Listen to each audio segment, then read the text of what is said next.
Power factor అంటే ఏమిటి? Power factor అంటే మనం ఉపయోగిస్తున్న రియల్ పవర్ మరియు మొత్తం సరఫరా అవుతున్న అపేరెంట్ పవర్ మధ్య నిష్పత్తి. సింపుల్ ఫార్ములా, లేదా ఇక్కడ ఫై సమానమం వోల్టేజ్ మరియు కరెంట్ మధ్య ఉన్న కోణం.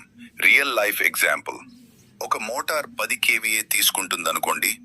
అందులో నిజంగా పనిచేసేది 8 కిలోవాట్లు మాత్రమే. పవర్ ఫ్యాక్టర్ సమానం 8 భాగాన 10 సమానం 0.8.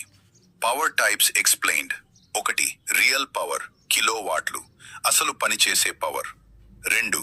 Reactive power kilowatt R, magnetic field కోసం అవసరమైన power. 3. Apparent power kilowatt R, మొత్తం పవర్. ఈ 3 కలిసి పవర్ ట్రయాంగిల్ ను ఏర్పరుస్తాయి. పవర్ ఫ్యాక్టర్ తక్కువగా ఉంటే ఏమవుతుంది?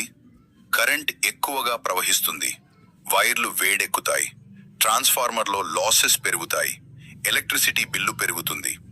ఐడియల్ పవర్ ఫ్యాక్టర్ ఎంత ఉండాలి? 1.0 నుండి పర్ఫెక్ట్, 0.95 పైగా నుండి గుడ్, 0.8 కంటే తక్కువ నుండి బడ్.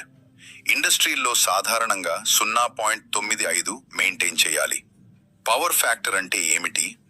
పవర్ ఫ్యాక్టర్ అంటే మనం ఉపయోగిస్తున్న రియల్ పవర్ మరియు మొత్తం సరఫరా అవుతున్న అపేరెంట్ పవర్ మధ్య నిష్పత్తి.